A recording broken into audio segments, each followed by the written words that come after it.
The Indian Parliamentary Standing Committee on External Affairs presented a report on India's Neighbourhood First policy to the Lok Sabha on Tuesday, recommending several measures to bolster India's Neighbourhood First policy. Accordingly, the committee urged the Indian government to facilitate Indian public and private sector companies to invest in projects and set up businesses in Sri Lanka, whilst highlighting the investment-led growth is perhaps the most suitable pathway for Sri Lanka to achieve expedited economic recovery. The report also emphasised that the Indian government should continue to be Sri Lanka's biggest friend in times of crisis and support the country by offering favourable terms for lines of credit, currency swaps and other financial measures if required by Sri Lanka, given that the country is still reeling under the effects of the financial crisis. Concurrently, while noting the constructive engagement of the Indian government with Sri Lanka on debt restructuring and enabling the support program for the country with the IMF, the committee further opted that the Indian government should also strongly advocate the need for supporting Sri Lanka at the IMF to other countries. In addition, the report also suggested that negotiations on the Economic and Technology Cooperation Agreement with Sri Lanka should be resumed and concluded early,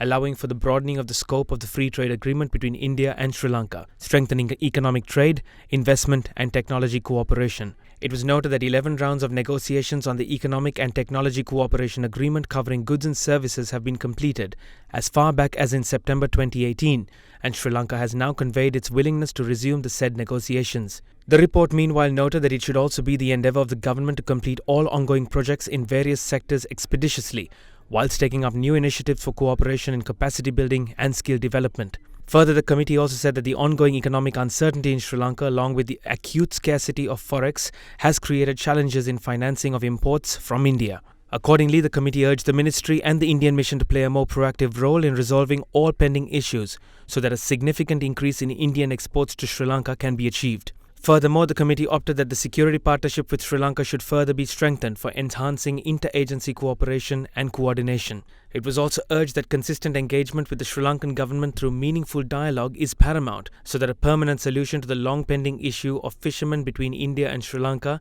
and their livelihoods is worked out in a humanitarian vein.